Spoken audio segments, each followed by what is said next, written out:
All right, this is going to be my reaction video to the Lions' 20-16 win over the Packers on Sunday Night Football. Finishes up the NFC and AFC playoff situation. Lions won't get in because the Seahawks win, but they made sure that the Packers won't either. Kind of a fitting ending, really, to a season where the Lions have, established themselves as a force. They just certainly didn't make the playoffs, but at this point, with the way that they finished the season, I'm not sure that you can say that there's many other teams you would not want to play. Now, having said that, I didn't think the offense played very well for most of the game. They certainly did later in the game. I mean, some of the play calls at the end, really gutsy. Lions were able to get, 2 touchdowns, end the game, the 8-play drive for like 40 yards or something like that. 2 touchdowns in the second half after being down 9-6. Did not think the offensive flow was there in the first half at all. I'm going to let some pictures run here in a minute. But Kerby Joseph, man, got to talk about him. Had 2 interceptions on Rodgers. The final one, the one that counted, on a heavy blitz. A lot of guts by Aaron Glenn and the defensive staff there, running that play on a 3rd down. Rodgers kind of going to throw it up to Christian Watson. Can't blame him. Watson, I think, had over 100 yards receptions, 100-yard yards in receiving tonight. But great play by Kerby Joseph, just back there playing free safety. That guy is so versatile. He can play free safety. He can roll up in the box. He can play strong safety. Seen him do so many things. Had another interception tonight. Almost had one earlier, the same exact play. The first interception that Joseph had was the same play that Joseph almost intercepted earlier in the game. It was just a worse thrown ball by Aaron Rodgers, in my opinion. Same exact play to the other side of the field as the one that Joseph almost intercepted down near the goal line. I was not super impressed with either offense tonight, but just some general observations, to be honest with you. A lot of plays run under center. I document every play when I chart a game like this. I'm not going to show some of it here, but maybe I'll post up a picture or a link or something in the description if someone's interested. Ton of plays under center for both teams. Packers able to have a 9-6 lead at the half. Some observations about how much young talent was on the field. That's what stuck out at me. Rookies, Christian Watson, Aidan, Hutchinson. I know James Houston IV didn't get a sack. I thought he did for a moment, but Rodgers turned out to have like a 1 or 2 yard gain on that scramble where Collinsworth couldn't identify, who it was that spun back in there for the pursuit, but it was James Houston IV. I thought he had another sack for a moment there. I think him and Hutchinson have combined for 17 and a half, or is it 18, something like that, on the season. Hutchinson 9.5, Houston 8, so I guess 17 and a half if I did my math right. Watson, Hutchinson, James Houston IV. The interior D tackles for the Lions. I know they were much maligned at a certain point in the season, but I thought they played super well tonight. Isaiah Buggs, McNeil, Kaminsky. That forced fumble that Kaminsky had, I thought was incredible. Lions were able to win the turnover battle because of Joseph's interception and the forced fumble by Kaminsky near the end of the second quarter. Then you have that unusual 2 really undisciplined situations by the Packers, maybe 3, depending on your perspective of the Devontae Wyatt offsides late in the fourth quarter, the penalty that the Lions declined. Some people think Wyatt jumped offsides intentionally. It looked like he was running a move there, but in any case, end of the second quarter, I think it's the end of the second quarter, 9-3 Packers. They're going down. Looks like, and Collinsworth had just said, I think actually, they're not going to be able to get the ball, meaning the Lions aren't going to be able to get the ball back after their field goal had gone wide left on a 4th and 7 to try to cut it to 9-6. Packers take over their 5th possession. They get down there, run a screen to Aaron Jones on a 2nd and 4. And Kaminsky, great hustle. Just fantastic hustle. Forces the fumble. Another D tackle, maybe it was McNeil, makes sure that Tunyon can't get back in bounds to recover it. Super aware, super bright play, I thought, by him. And the Lions are able to go down and get a field goal there with 2 seconds left on another undisciplined situation by Rasul Douglas. They didn't call the penalty for him slapping the football because the Packers had just called timeout with 2 seconds left on a 3rd and 3 from the 30. They called it for him pushing Timmons, I think, Timmons. Maybe I had the name wrong. An offensive lineman for the Lions who did gently push him in the back, don't get me wrong. But it looked like he was reacting to, is this a play? What's going on here? He's slapping the football. And gets the personal foul penalty on Douglas. Puts the ball down to the 15. Easy field goal, cuts it to 9-6. I thought the offenses were struggling. The Lions' offense was struggling to be consistent. To that point, Aidan Hutchinson had 2 sacks, including one where he was held by the right tackle. Clearly, the Packers ended up replacing that right tackle. Not sure if there was an injury or something like that. I thought Hutchinson's first sack could have been ruled a forced fumble on Rodgers, but the Packers ran the very next play pretty quick, I thought, to avoid a review. So 9-6 at the half. Lions do nothing on their first drive of the third quarter. 3 and out. I thought Goff had a number of throws that were low, and the trajectory was weird on. I don't know exactly how to describe it. Collinsworth and those guys in the announcing team, they did talk about it. It seemed like Goff was slightly slow on some of the releases for 2.5 quarters, but things I thought heated up. I guess after that drive to get the field goal in the second quarter, even though they went 3 and out to open the third.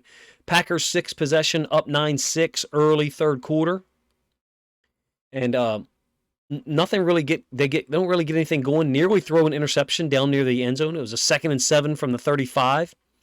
Jones, who's got pretty good receiving skills, clearly, is lined up in the slot to the right, and they run this like slot fade, almost like smash, to be honest with you. And Kerby Joseph jumps it, plays it great as a half-field safety, I thought. Nearly an interception along the sideline. And then Dobbs drops a slant. Field goal from 56, hits a crossbar. Packers still only up 9-6. Lions get the ball near midfield, -43. Jamaal Williams, a big run off the right side. I thought for like 11, 12 yards, something like that. Then they go play action at a Twins eye design play. A boot to the left for Goff. And then he had to flip his hips and turn and throw it back to his right to Raymond, because I think the Twins, the 2 receivers, was to the offense's left, the side that Goff booted out to, the offense's left again. And then Raymond, I thought, ran like a post or a climb route from the left side of the field to the right. Great catch down to the 1, nearly a touchdown. Jamaal Williams breaks Barry Sanders' record for touchdowns in a season on a one-back power play on the very next play for one-back power play, 1st and goal. So huge momentum swing there with the field goal hitting the crossbar. And then the big play, 13-9, Lions up. Packers go right downfield, 16-13 lead. 45-yard pass to Watson despite a DPI up the right sideline. Awesome throw. Watson is incredible. He's a weapon. Changed this game, I thought, a couple of times with his speed, where didn't look like he had the angle on a couple of those reverses or those Z-hide plays. It's not like he got a ton of targets downfield for real. The Z-hide stuff, reverse stuff, they use him smartly. He's a weapon in the run game and the pass game. 45-yard catch puts it down to the 19. 2 plays later, Lazard versus Mann, 17-yard touchdown. Packers take a 16-13 lead. And again, the Lions go 3 and out. An incomplete pass to Jamison Williams. I thought he dropped it. I thought it was a pretty clear drop on a 2nd and 5. And then late in the progression, before Quay Walker got ejected, it was a 3rd and 5. I thought Goff was slightly slow getting rid of this football, but I don't remember who was targeted, to be honest with you. It was like 3:12 left in the third quarter, so Packers still up 16-13. They get the ball back. Negative 26-yard line, meaning they're on their own 26-yard line. And there was that interception by Kerby Joseph on the second play, and the illegal use of the hands to the face by Kaminsky, who's a physical, big, tough guy. I like his game. Him and Bugs and McNeil, I feel like, are talented. If you're a Lions fan and you're listening this long, like, let me know what the perception is of those guys. They seem pretty capable, if you ask me. They seem pretty good against the run. So in any case, that nullified the interception by Joseph, gave the Packers the ball on the 21 because it was only a 5-yard penalty. 9-yard run by Dillon, 2-yard run by Dillon, 4-yard run by Dillon to end the third quarter. Somebody on the Lions D-line or inside linebackers, you heard him on the mic, the last play of the third quarter, you could hear them say duo, like they recognized something. It was an under center tray left, so 2 tight ends to the left and a Z receiver to the left, X receiver to the right, quarterback under center, Rodgers under center. Somebody for the Lions defensive front said duo. End of the third quarter, Packers have a 2nd and 6 from their own 36. A beautiful throw from Rodgers to Romeo Doubs up the right sideline versus man. I mean, the corner didn't even know the ball was thrown that early. It's like Rodgers throws the ball a little early sometimes for the defender, and in this case, it was too early for Doubs. Hit him right in the hands. I thought then the 3rd and 6, the very next play, I thought James Houston, the 4th, had another sack, but Rodgers had scrambled for like a 1 or 2 yard gain. So it wasn't a sack. It was James Houston, the 4th, and Anzalone, the linebacker, 34. They looked like they split it, but Houston had first contact. Great effort, great second effort by him. So fourth quarter, beginning of the fourth quarter, Lions get the ball, and at this point, I mean, you've gone 2 and out twice in the third quarter. Let me double check. I'm scrolling back here. Yeah, the 8th possession for the Lions was 2 and out, or 3 and out, excuse me. The 7th possession was the big play action to Raymond, and then the touchdown by Jamaal Williams. And then the 6th possession to start the half was 3 and out. So 3 and out, touchdown when you get the ball near midfield. Then 3 and out, 8th possession. 9th possession after forcing the punt, down 16-13. Lions showed their best stuff. I thought the run game was very multiple here. I thought you saw a lot of schemes. There was a power play to Jamaal Williams for 11. There was the slot slant to St. Brown for 14. Jamaal Williams again for 8. Then there was a really cool play on a 2nd and 2. They brought Swift in for Jamaal Williams. And they go play action boot to the right. Goff boots to the right. The offense is right. And then throw back the screen to the left to Swift. Great blocking in open field. Collinsworth, who actually seemed to be on his game tonight, in my opinion, did a great job of identifying that it was good blocking out in space by the Lions O-line and tight ends. 9-yard gain. And a 3rd and 8 shows up. And they run a draw to Swift on a 3rd and 8 from the 31. Gutsy. Got to give credit to Ben Johnson and the guys, on the offensive headsets. The players for executing it too. They go 11 personnel on that 3rd and 8, shotgun. And you think, okay, we got a pass coming up here. Draw to Swift. He bounces it outside for 6. A Packers defender, I thought, did a nice job of preventing a first down. So it's 4th and 2. And they go for it and they run this beautiful play out of empty. I'm going to do a film study in the offseason at some point on the Lions' 4th down situations and maybe their 2-point conversion plays. It was empty. They go short motion with a receiver from left to right. And then Chark, who was the slot receiver, the number 2 receiver, obviously not in motion because he was on the line. He runs a little quick out, low catch, looked like Goff. Maybe he threw it low, but I thought a lot of his throws were low tonight, to be honest with you. That one seemed like it could have been by design, though. Converts to 4th and 2. Quick pitch to Swift, left side boundary for 11. Gets him down to 11. And then this crazy play. What is Quay Walker thinking? And even Devonta Wyatt. Swift is hurt, and apparently those guys knew each other. All 3 of them knew each other, I guess. So I understand that you're concerned. I get that, but the training staff is walking out there. Tremendous lack of awareness. The trainer apparently did put his hands on Walker, but to me it appeared as if he was just trying to wedge his way in there and do his job. The player's job is to get out of the way. You're not, Buddy's a young guy. Apparently it's his 2nd ejection this year. That's kind of tough to understand. And then Devonta Wyatt bumps into the trainer. What are they doing? That was just difficult to fathom. As a former coach, I'm not sure. I mean, Walker gets ejected. And then I'm not sure why Devonta Wyatt's not pulled off the field, too. So 1st and goal from the 5, Williams for 1. 2nd and goal from the 4. Williams again downhill. Looked like a terrible spot from the overhead view. I thought it was a touchdown, but, you couldn't see the ball, I guess, from the overhead side view. 3rd and goal from the 1. Down 16-13. Badass football play. I think the Lions went 13 personnel. And a tight end from out to the left motions across from left to right in the formation. And he executes a kick-out block on Devonta Wyatt, who's a D tackle. Maybe he's lined up as a 5 technique there.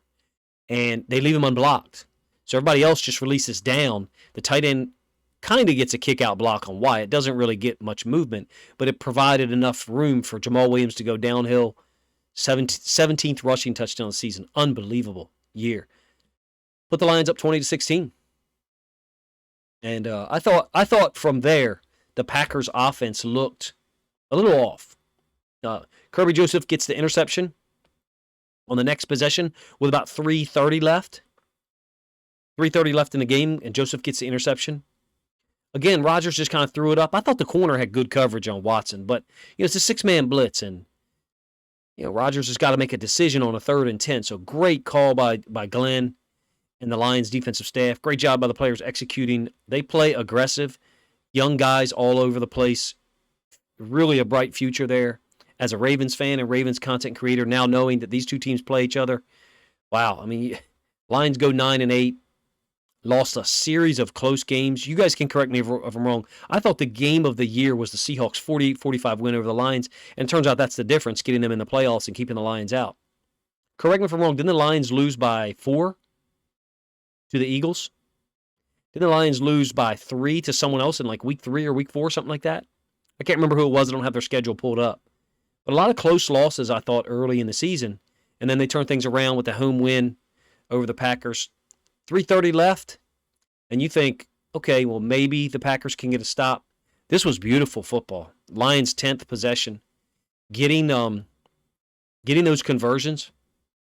But, yeah, the 2nd and 17 play everybody's going to talk about. Hook and lateral from St. Brown. Look, St. Brown executing that. 2nd and 17 from the 31. I think like 2:08 left in the game, something like that. They had just had a screen to St. Brown left side and a penalty, so 2nd and 17. I think on the hook and lateral, St. Brown is being contacted by a defender who reacted well. So it says even more about St. Brown's ability to execute it and pull that play off, because I thought someone contacted him like as he's flipping it. Dangerous play, gutsy. But that's Dan Campbell right now in 2022. Sometimes coaches change as the pressure changes, as the moment gets bigger. He don't seem like one of them guys. He reminds me of Doug Peterson. Doug Peterson got a win over the Ravens this year because they scored in the final minute. Could have, to tie the game. Nope, went for 2, got the win. Dan Campbell reminds me, same way. So that 2nd and 17, 14-yard gain on hook and lateral from St. Brown to Swift, executed perfectly. 3rd and 13, 2 minutes left. They go jumbo 13, so they bring an extra lineman on the field, and I think it's 3 tight ends too. Williams in the backfield, under center again. 2-yard gain, 4th and 1. Empty. 4th and a long one with 1:15 left from the 15. Right? It was a long one. It wasn't just 1 yard. It was almost 2. 1.75. And Goff, quick decision to Chark, wide open. Poor job of formation recognition, I thought, by the Packers. 8-yard gain by Chark. No one identifying that you got 2 receivers there, tightly aligned. Chark just gets like a little snag, stop. Easy, wide open. As wide open as you can get on a 4 or 5 yard route for real. Closes out the game, victory formation, 20-16 win. I thought that the Lions absolutely outplayed the Packers in the second half. Defensively, these guys deserve a lot of credit because I know that they got a lot of flack early in the year, as well they should have. It's a professional football team, and you want to be able to stop people when it's time to stop people. But these rookies, James Houston IV, Aidan Hutchinson, Kerby Joseph, they have an incredibly bright future. Really, really big. Josh Pascal, who I didn't even see get a tackle tonight. I didn't even see him on the field for real. I really liked him in the draft process last year. I thought he had a lot of talent. Buggs, McNeil, Kaminsky played tough at interior D tackle. Thought they really outplayed the Packers O-line for a lot of the game. And, I understand the Packers still made it to 100 yards, but it took 28 rushes for them to get there, 3.7 per carry. Aaron Jones, 12 for 48. A.J. Dillon, 9 for 33. Christian Watson had the 2 jet sweeps for 12. That's the most productive run stuff they had on the day. Jamaal Williams, 16 for 72, so 4.5 a carry. DeAndre Swift, 6 for 25. I felt like the score and the situations kind of took the Lions out of the run game at certain points, even though it was only 9-3.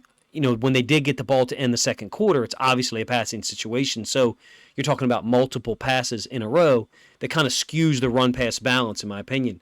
I really like the offense. I've spent the last 4 weeks, maybe 5, compiling Lions film. Earlier in the year, I generally just focused on their defense with Hutchinson and Kerby Joseph when I did my video that I'll try to link up top here, who's the best rookie safety in the NFL. I put that out like maybe week 7 or week 8, something like that, maybe week 9. Kerby Joseph belongs in that discussion clearly. If you didn't watch that, like I said, the link will be up top. Hopefully I remember to do it. But now that I have some offense stuff compiled, their under center game, I think, is just spectacular. I think they do a great job manipulating people. Some of the throwback screens, some of the play action. Kind of reminds me of some of the Titans play action game with Derrick Henry in 2019 and 2020. Dangerous, well-designed, some throwback screens that the Titans ran. I'm not sure what Ben Johnson's coaching lineage or history is. To be honest with you, I'm not going to look it up now and try to tell you that I knew before this video or before watching this game. I don't. But it kind of reminds me of the Titans stuff. Kind of reminds me of that stuff. Khalif Raymond played well tonight. 4 catches, 66 yards. DeAndre Swift only had 6 carries, but 7 catches. Amon St. Brown, only 49 yards, but 6 catches. Still had a hell of a season. A lot of talent there. I sure hope that, they're able to take advantage of Jameson Williams' skills. He scored a touchdown the only time one of the 2 times he touched the ball right. You had the drop on the right sideline. I'm not sure what the issue is there. Educate me in the comment section.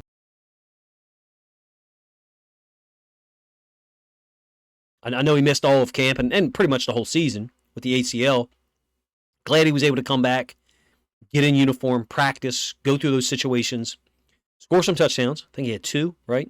But I think when they're able to implement his skills, game-breaking skills, I think for a receiver in last year's draft, 2020, Jameson Williams and Christian Watson are the game-breaker guys. Don't get me wrong, Drake London, Chris Olave, smooth, talented as hell.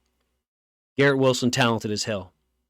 George Pickens, Jahan Dotson, those guys can play. Absolutely, they can play. They're starters. They're very good players right now.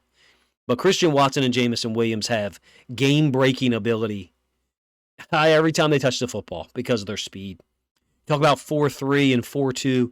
Damn if those guys don't look like 4.2. I know that Christian Watson didn't run a 4.2 in the combine. I think it was a 4.36 or something like that.